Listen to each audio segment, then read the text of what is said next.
देश कंगाल हुने नेता धनी हुने भनेको यही नेपाली जनताले थाहा पाए। अब आज याटामा हामी हेरिराखेका छौँ, एनसेल प्रकरण हेरेको छौँ, सुन प्रकरण हेरेका छौँ, त्यसको बारेमा कसैले हिसाब राख्नु भएको छ? राजा ज्ञानेन्द्रको नागरिक अभिनन्दनले तपाईलाई कुनै एउटा प्रदेशको यो संविधान अन्तर्गत सभामुख बन्नका लागि नेपाली जनताको अभिमत छैन भन्ने कुरा चाहिँ देखियो। ती निर्वाचन हारेका मान्छेलाई अब तपाईले राष्ट्रिय सभामा ल्याएपछि त्यो राष्ट्रिय सभाको मान्य भयो कि भएन? मान्य भएपछि मन्त्री हुन पाइयो कि पाइएन? पाइयो।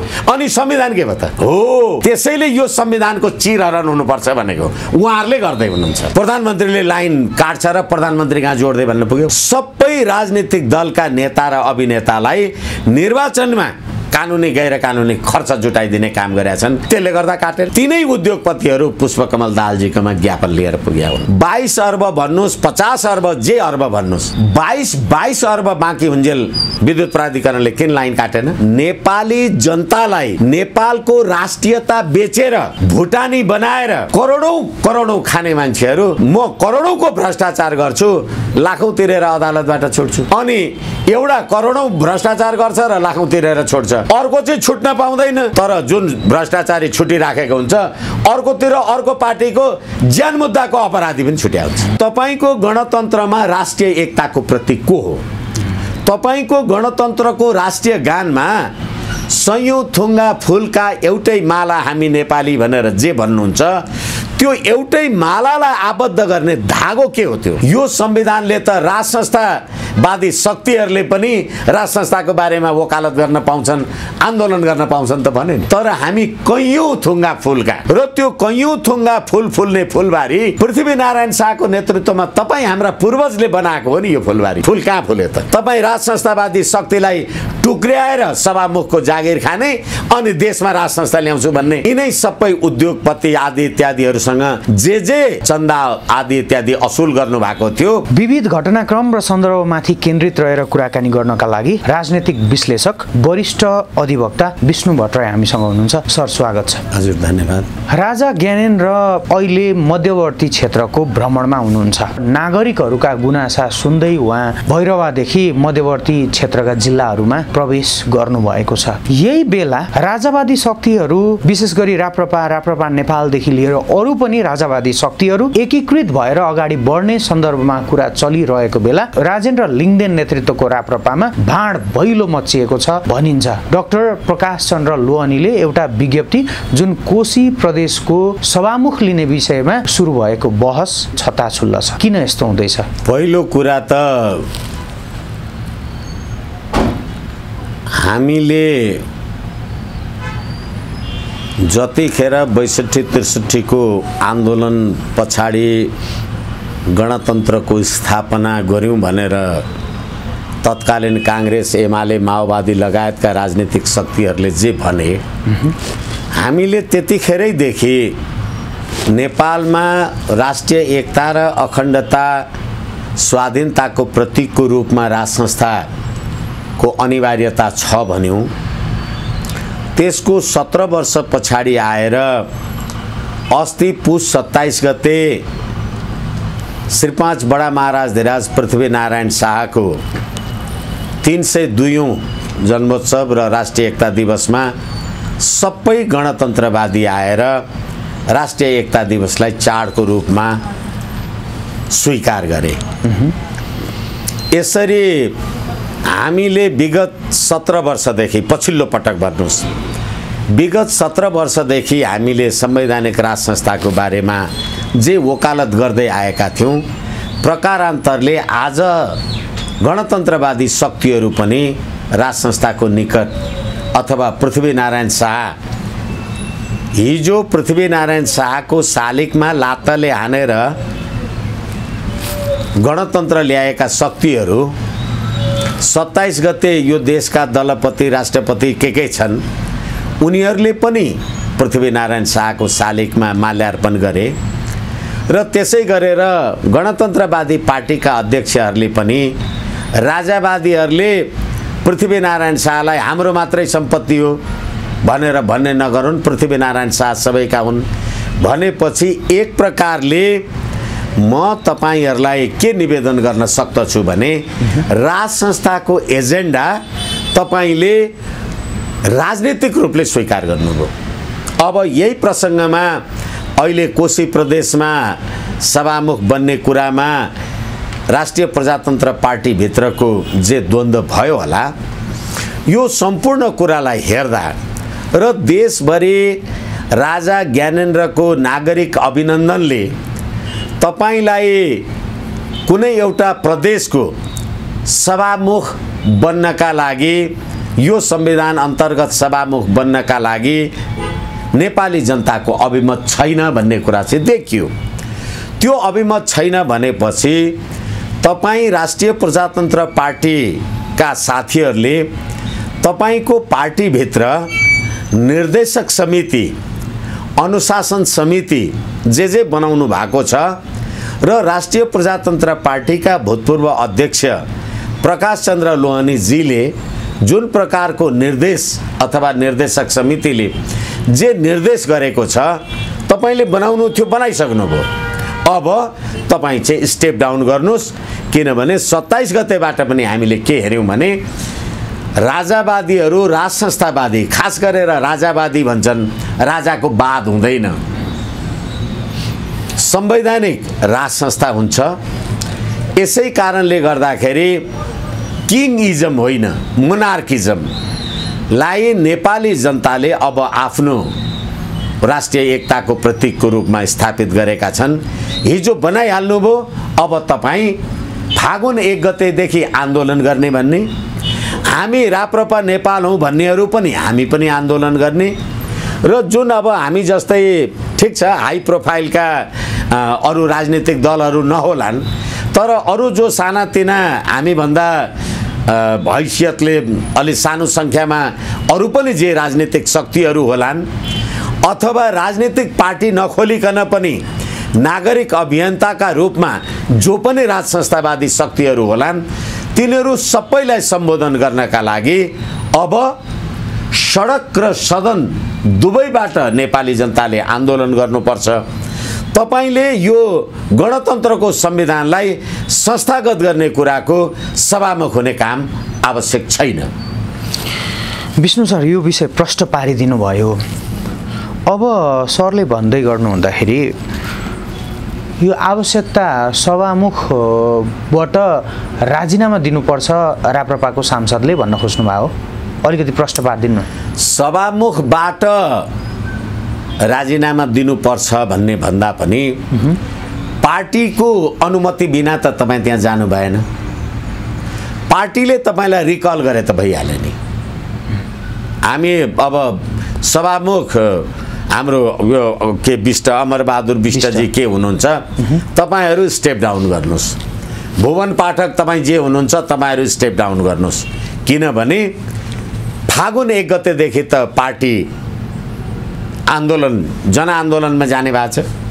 त्यसै गरेर राप्रपा नेपालले पनि राज संस्था पुनर्स्थापनाको लागि आन्दोलन गर्ने भनेको छ। त्यसै गरेर धर्मगुरुहरू जस्तो हामीले श्रीनिवास आचार्य लगायतका गुरुजीहरूलाई हेऱ्यौँ, संवैधानिक राज संस्था सहितको हिन्दू राष्ट्र भनेर उहाँहरूले पनि जे भन्नुभएको छ, यो सबै कुरालाई सम्बोधन गर्दै र नेपाली जनताले अहिले राज संस्थाको पक्षमा नागरिक अभिनन्दनको माध्यमद्वारा देखाएको जुन समर्थन साथसँग छ, त्यसलाई पनि सम्बोधन गर्दै तपाईँ यो सभामुख पदबाट चाहिँ स्टेप डाउन गर्नुहोस्, तर सदन र सडक दुवैबाट यो राज्य व्यवस्थाको विरुद्धमा शान्तिपूर्ण आन्दोलन, किनभने राज्य सत्ता शस्त्रबाट पनि प्राप्त हुन्छ, शास्त्रबाट पनि प्राप्त हुन्छ। यो संविधानको धारा 274 जसरी 2047 सालको संविधानमा संवैधानिक राज संस्था र हिन्दू राष्ट्र यो संविधानका अपरिवर्तनीय व्यवस्था हुन्, यसदेखि बाहेक अरू संविधान संशोधन हुन सक्छ भन्नुभएको थियो। अहिले 2072 को संविधानको धारा 274 मा संविधानको संशोधनको बारेमा नेपालको सम्प्रभुता, स्वाधीनता, अखण्डता, नेपाली जनताको सद्भाव बिथोल्ने भन्दा बाहेक अरू सम्पूर्ण कुरामा यो संविधानको संशोधन हुन सक्छ भनेपछि यो संविधानले त राज संस्थावादी शक्तिहरूले पनि राज संस्थाको बारेमा वकालत गर्न पाउँछन्, आन्दोलन गर्न पाउँछन् त भने नि, स्पष्टै भन्यो। तपाईँ आन्दोलन गरेर गणतन्त्र स्थापना गर्नुभयो, म आन्दोलन गरेर राज संस्था स्थापना गर्न किन पाउँदिनँ? एक, र तपाईँले त गणतन्त्र भनेर राज संस्थालाई विस्थापित गर्नुभयो र तपाईँको गणतन्त्रमा राष्ट्रिय एकताको प्रतीक को हो?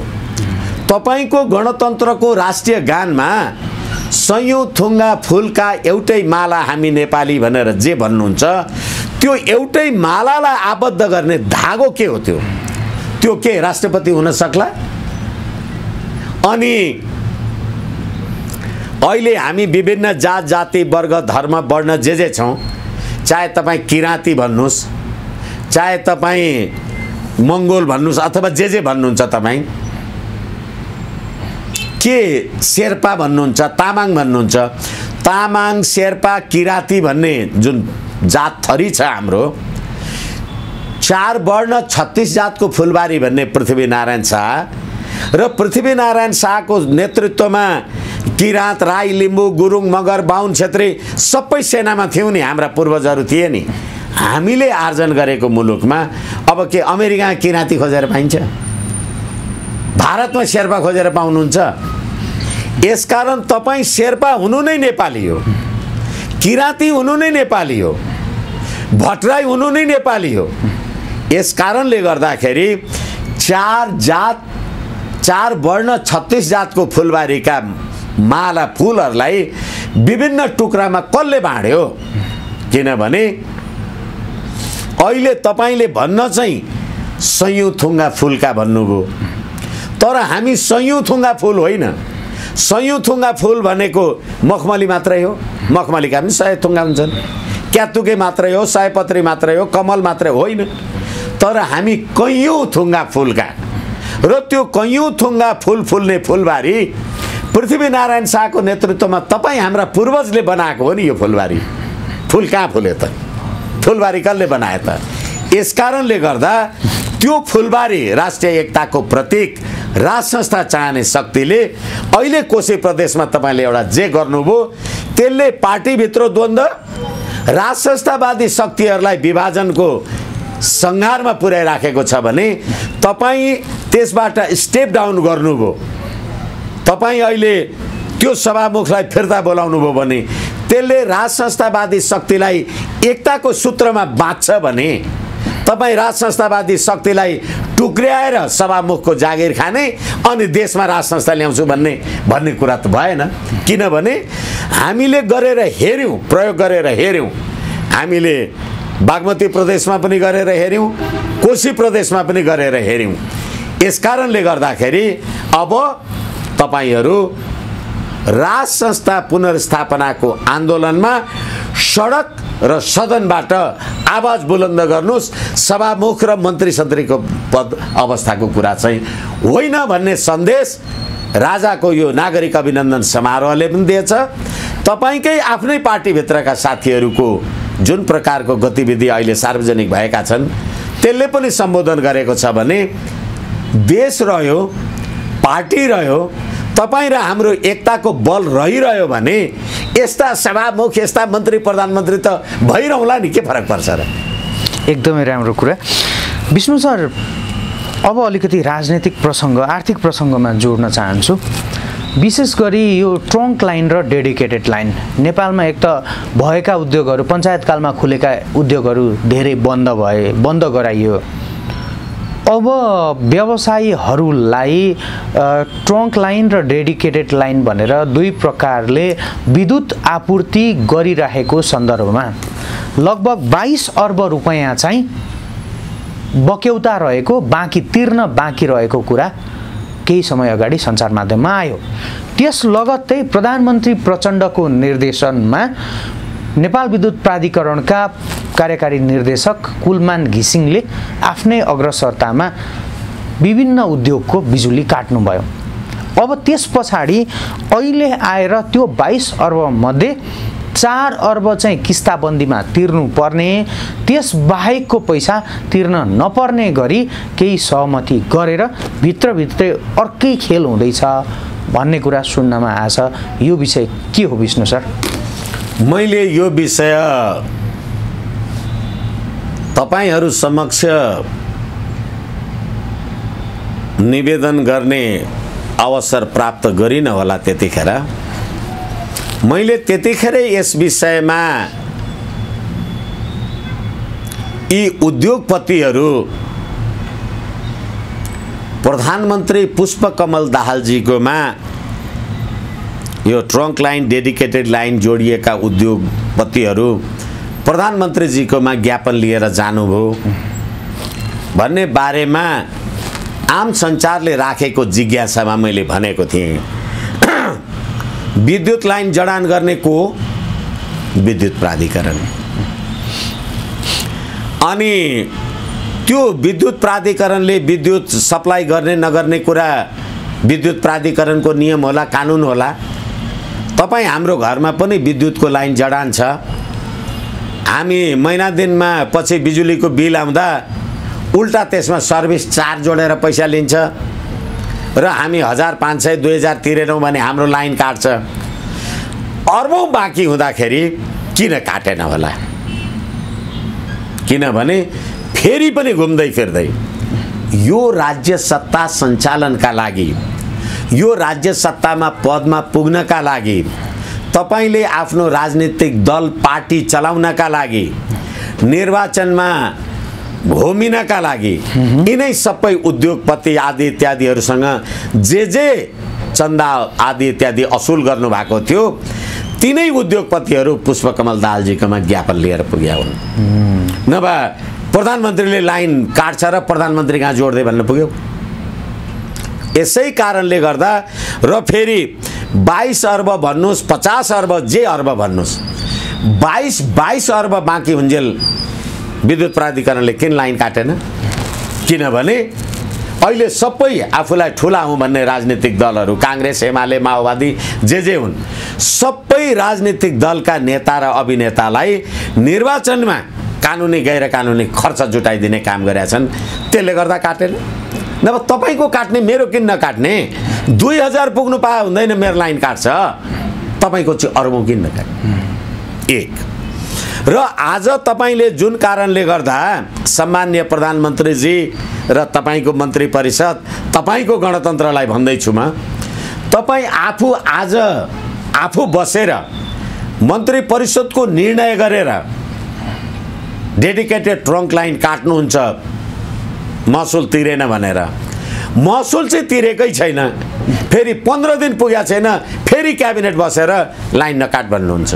भन्नुको अर्थ तपाईले देशका उद्योगपतिहरू आदि इत्यादिहरूसँग जुन प्रकारको अस्वस्थ आर्थिक लेनदेन गरेको होइन भने हिजो के कारणले काट भन्नुभयो, अहिले के कारणले जोड भन्नुहुन्छ। अब फेरि अर्को कुरा, अहिले यी उद्योगमा काम गर्ने, हालाकि वैदेशिक रोजगारमा जानका लागि कोनी के गर्ने भनेर अस्ति 13 गते जनताले जे प्रदर्शन गरे, गोलीसोली हानेर मान्छेलाई जे मार्नुभयो, त्यतिखेर तपाईको जनयुद्ध दिवसको निर्णय पनि रद्द गरिदियो सर्वोच्च अदालतले। अनि यी उद्योगमा काम गरेका 22 अर्ब तपाईले भने जस्तै बिजुलीको विद्युत नेपाल विद्युत प्राधिकरणको विद्युत खर्च हुँदा त्यो काम गर्ने कर्मचारीहरूलाई कति हजार कर्मचारीले काम गरे र कति करोड तलब पाए होला त्यो आफ्नो ठाउँमा छ। तर त्यो 22 अर्ब बिजुलीको बिल चाहिँ बाँकी राख्ने अनि तपाईँ चाहिँ अर्बपति हुने कति कमाएर खानुभयो होला, त्यसको बारेमा कसैले हिसाब राख्नु भएको छ? हो। अनि देश कंगाल हुने, नेता धनी हुने भनेको यही। आज याटामा हामी हेरिराखेका छौँ, एनसेल प्रकरण हेरेका छौँ, सुन प्रकरण हेरेका छौँ। नेपाली जनतालाई नेपालको राष्ट्रियता बेचेर भुटानी बनाएर करोडौं खाने मान्छेहरू म करोडौंको भ्रष्टाचार गर्छु, लाखौं तिरेर अदालतबाट छुट्छु। अनि एउटा करोडौं भ्रष्टाचार गर्छ र लाखौं तिरेर छोड्छ, अर्को चाहिँ छुट्न पाउँदैन। तर जुन भ्रष्टाचारी छुटिराखेको हुन्छ, अर्कोतिर अर्को पार्टीको ज्यान मुद्दाको अपराधी पनि छुट्याउँछ। यो सबै कुरामा यो लेनदेन नभइकन किन हुन्छ? लेनदेन नभइकन यस्तो कुरा हुन सक्छ? हो, अब देश चाहिँ एसियाको सबभन्दा कंगाल, तपाईँ उद्योगपति चाहिँ अरबपति, बैंकमा खरबौं पैसा जम्मा भयो अरे ऋण लिन कोही मान्छे आउँदैन, अनि राज्यले पाउने शुल्क चाहिँ आज मन लाग्यो तपाईँ उठाउने, भोलि तपाईँ चाहिँ नउठाउने। त्यो 22 अर्ब तपाईले उठाउँदाखेरि देशका उद्योग, अस्ति नेपालका प्रधान सेनापतिले तपाईको संसदीय समितिमै आएर भन्नु भएन, तपाईको ऐन कानुनले गर्दाखेरि हामीले काठमाडौँ हेटौडा सुरुङ मार्ग आदि इत्यादि गर्न सकेनौं, यो गर्न सकेनौं। तपाईकै होइन, अस्ति भारतका विदेश मन्त्री एस जयशंकर आउँदा राष्ट्रघाती सम्झौता गर्यो, संसदलाई छलेर सम्झौता गर्यो भन्ने तपाईकै पार्लियामेन्ट होइन? अनि त्यही पार्लियामेन्टको त्यही मन्त्री परिषद आज मलाई विद्युत नतिर्ने कसुरदार भनेर कारबाही गर्ने, मैले विद्युत तिरेकै छैन, भोलि म सफा हुने। यस्तो पनि हुन्छ राज्य प्रणाली। यसै कारणले पनि यो राज्य प्रणाली पात्र, प्रवृत्ति र चरित्रको अन्त्य हुनुपर्छ भनेको हामी राज संस्थावादी शक्ति हौं भन्नेहरूले।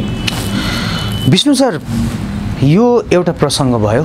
अर्को प्रसङ्ग, प्रधानमन्त्री पुष्पकमल दाहाल प्रचण्ड नेकपा एकीकृत माओवादी केन्द्रका अध्यक्ष पनि हुनुहुन्छ। हिजो मात्रै एउटा के निर्णय गर्नुभयो भने डाक्टर बाबुराम भट्टराई सहित विभिन्न राजनीतिक दल, विशेष गरी कम्युनिस्ट घटकका राजनीतिक दलहरूसँग एकता गर्ने भनेर प्रधानमन्त्री प्रचण्डकै नेतृत्वमा एउटा समिति बनेको छ, एकता संयोजन समिति।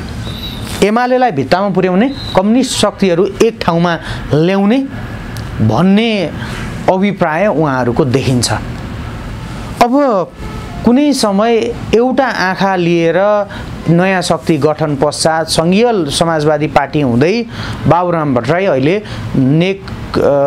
नेकपा समाजवादी पार्टी गठन गर्न पुग्नु भएको छ। अहिले आएर प्रचण्ड र बाबुरामलाई यो कम्युनिस्टहरूको ध्रुवीकरण किन चाहियो र उहाँहरू यो डम्फु किन बजाउँदै हुनुहुन्छ? अब फेरि पनि यो गणतन्त्रको असफलता, कम्युनिस्टको सिद्धान्तमा बहुलवाद हुन्छ, बहुविचार हुन्छ, सम्भव छैन। राजनीतिक प्रभुसत्ता भनेको बन्दुकको नालीबाट निश्रित हुन्छ भन्ने माओ सेतुङ, लेनिन, स्टालिनलाई त अहिले पनि पार्टी अफिसमा राखेर पूजा गर्नु भएको छ। पृथ्वीनारायण शाहलाई त हिजो भर्खर ढोग्न आउनुभयो। अनि तपाईको त्यो लेनिन, स्टालिन र माओवादमा कहाँ बहुलवाद छ? र फेरि 2072 मा तपाईले यो गणतन्त्रको संविधान बनाउनु भो, लोकतान्त्रिक संघीय लोकतान्त्रिक धर्मनिरपेक्ष गणतन्त्र भन्नुभयो तपाईले। त्यो उत्कृष्ट प्रजातन्त्रको संविधान तपाईले बनाउँदा नेपाली जनताले त तपाई कम्युनिस्टहरूलाई भोट दिएका थिए, नेकपा एमाले र माओवादी नेकपा भएर पार्टी चलाउनु भो, सरकार चलाउनु भो। तर लगभग 2/3 को सरकारले, कम्युनिस्टको सरकारले प्रजातन्त्रको संविधान त 5 वर्ष पनि चलाउन सकेन सरकार भने कम्युनिस्टबाट प्रजातन्त्र कति चल्दो रहेछ त्यो एउटा प्रमाण हो। र अर्को कुरा अहिले तपाईले भन्नुहुन्छ कम्युनिस्ट घटक जति एउटा विचार राख्ने मान्छे हामी एक ठाउँ बसौं भनेर भन्दै हुनुहुन्छ भने तपाई पुष्पकमल दाहालजी, तपाई माधव कुमार नेपालजी केपी शर्मा ओलीजीले 2077 पुस 5 गते प्रतिनिधि सभा विघटन गर्दा यही माइतीघर मण्डलामा बसेर सर्वोच्च अदालतमा शेरबहादुर देउवालाई प्रधानमन्त्री बनाउने रिट निवेदन दिँदा हामी यहाँ छौँ भनेर प्रदर्शन गर्ने तपाईँ होइन। अहिले तपाईँ आफै प्रधानमन्त्री भएर यसलाई निषेधित एरिया त बनाउनु भएको छ। तर तपाईले जब कम्युनिस्टहरूको सम्पूर्ण कम्युनिस्टहरूको एकताको कुरा गर्नुहुन्छ भने अनि तपाईको त्यो कम्युनिस्टको एकता गर्दा यो संसदीय प्रजातन्त्रको राज्य व्यवस्था के हुन्छ? संसदीय प्रजातन्त्रको राज्य व्यवस्था कायम हुन्छ भन्ने हो भने कम्युनिस्टको दर्शनमा संसदीय प्रजातन्त्र कहाँ छ? र फेरि अझै अर्को कुरा, विप्लव माधव नेपालजीको समाजवादी पार्टी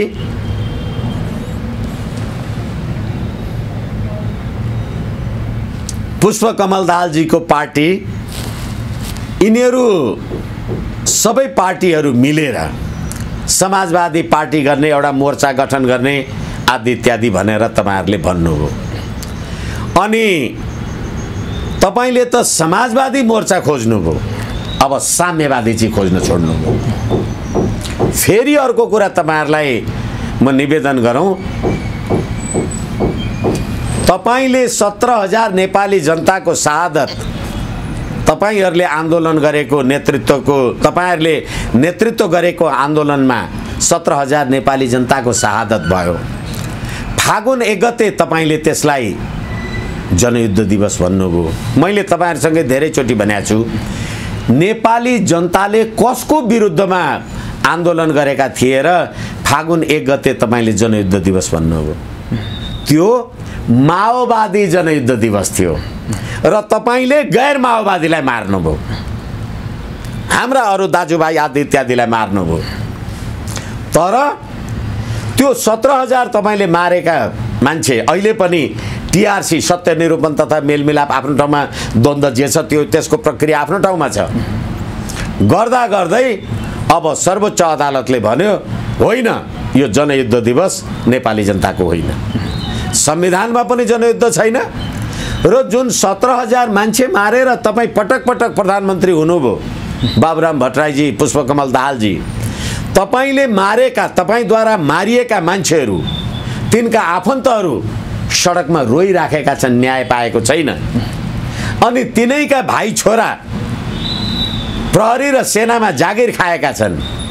अनि घरमा आमा बुवा दाजुभाइ भान्जा भतिजा छोरा बहिनी माओवादीले मारेको पीडा खप्न पीडितहरू रोइराखेका छन्। अनि तपाईकै भाइ छोराले तपाईको सुरक्षा गरेर सलाम गर्छ, यही होइन देश? अनि त्यो तपाईको कम्युनिस्टको एकताको नेपाली जनताले थाहा पाए। अब होइन भने 27 गते तपाईहरुले के भन्नुभयो? राजावादीहरूले पृथ्वीनारायण शाहलाई हाम्रो मात्रै नभन्नुन् भनेर। त्यसैले मैले भने, सधैँ भनेको छु मैले, पार्टीको चाहिँ राजा होला, राजाको चाहिँ पार्टी हुँदैन। त्यसैले राष्ट्रिय एकताको प्रतीकको रूपमा राज संस्था हुन्छ। पृथ्वीनारायण शाहको नेतृत्वमा तिम्रा हाम्रा पुर्खाले आर्जन गरेको नेपाल हो।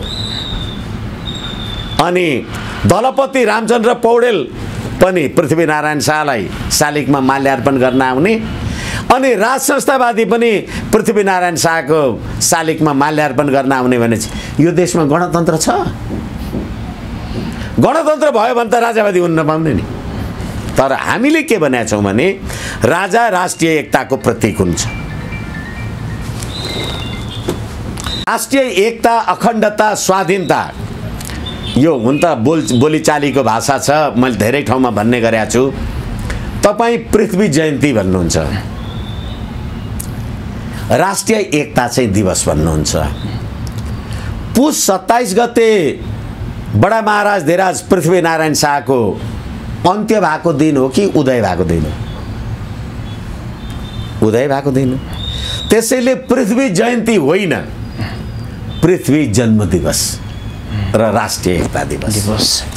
यसैले नेपाल आदि अनादि कालदेखिको जे हाम्रो तपोभूमि, देवभूमि, बुद्धभूमि हो, यो अरू अनन्त अनन्तसम्म रहिरहन्छ। त्यसकारण पृथ्वी जयन्ती हुँदैन, पृथ्वीनारायण जन्म दिवस हुन्छ र त्यसलाई नेपालीहरूले सधैँ पृथ्वीनारायण शाह पैदा भएको पो खुसियाली मनाएको, पृथ्वीनारायण शाह मरेको मनाएको हो भने होइन। यसैले अब तपाईँ नेपालीहरू, पुष्पकमल दाहालजी, शेरबहादुर केपी शर्मा ओलीजी, हामी तपाईँहरू सबैले अस्ति जे भन्नुभयो, राजावादीहरूले पृथ्वीनारायण शाहलाई हाम्रो मात्रै नभनुन्, तपाईँ हामी सबैको हो। तपाईँकै पनि बाबुबाजे युद्धमा लडेका हुन्। त राष्ट्रिय एकताको प्रत्येक राज संस्थालाई सम्मान गर्दा राष्ट्रिय एकता, हित, समुन्नति, उन्नति त हुँदो रहेछ नि त, किन फाल्नु पर्थ्यो? विष्णु सर, अब हामी कार्यक्रमको अन्तिम चरणमा छौँ। अब एउटा अन्तिम प्रसङ्ग नेपाली कङ्ग्रेसको अलिकति चिरफार गरौँ न। विशेष गरी यो राष्ट्रिय सभामा जब शेरबहादुर देउवाले आफू निकटका मान्छेलाई टिकट राम्रैसँग वितरण गरिसकेपछि महामन्त्रीद्वय गगन कुमार थापा र विश्वप्रकाश शर्माको विषयमा अनेक खालका टिप्पणीहरू उठेका छन्। यदि केही गर्न नसक्ने हो भने विश्व र गगनले राजीनामा दिनुपर्छ महामन्त्रीबाट भन्ने सम्मका विषयहरू उठिराखेको बेला काङ्ग्रेसभित्र जुन काङ्ग्रेस के गर्दैछ र काङ्ग्रेसभित्रको किचलोको अन्तर्य के देख्नु भएको छ? मलाई त खुसी लाग्छ। एउटा माओवादका नाउँमा 17,000 मान्छे मारेर संसदलाई खसीको टाउको देखाएर कुकुरको मासु बेच्ने थलो हो भन्थे, तिनीहरू आफै अहिले संसदीय प्रजातन्त्रमा आए। तिनीहरूले ल्याएको गणतन्त्र अन्तर्गतको जनआन्दोलन दिवसलाई तिनीहरूकै सर्वोच्च अदालतले, त्यही व्यवस्थाको अदालतले असंवैधानिक भनिदियो। एक थरी साम्यवादी गणतन्त्रवादीहरूको हाल यो देखियो र अर्को थरी अहिले तपाईँले भन्दा यो नेपाली काङ्ग्रेसलाई बीपी कोइराला, गणेशमान सिंह र कृष्ण प्रसाद भट्टराईको श्राप लागेको हुनुपर्छ।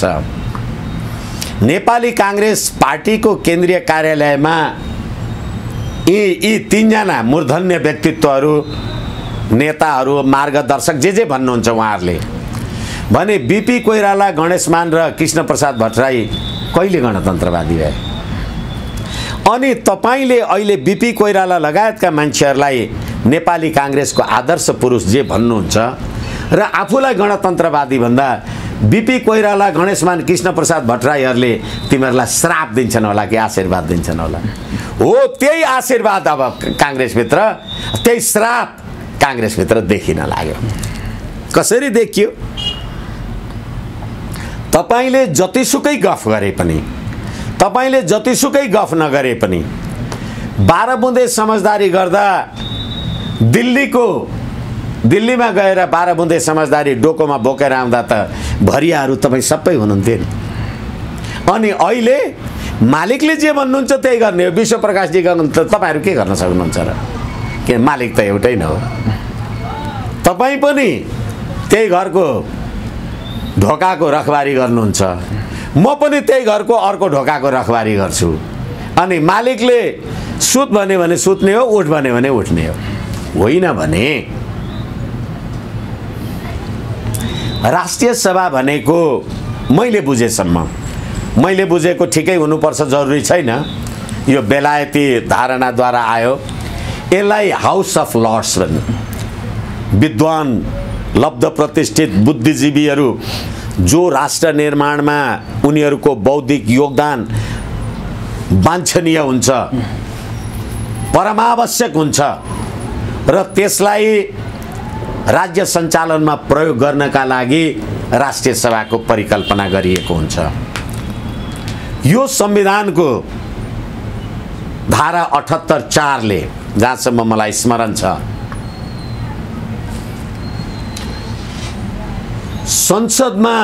संसद सदस्य नभएको मान्छे पनि मन्त्री हुन पाउँछ, तर 6 महिनाभित्र उसले संसद सदस्य हुनुपर्छ।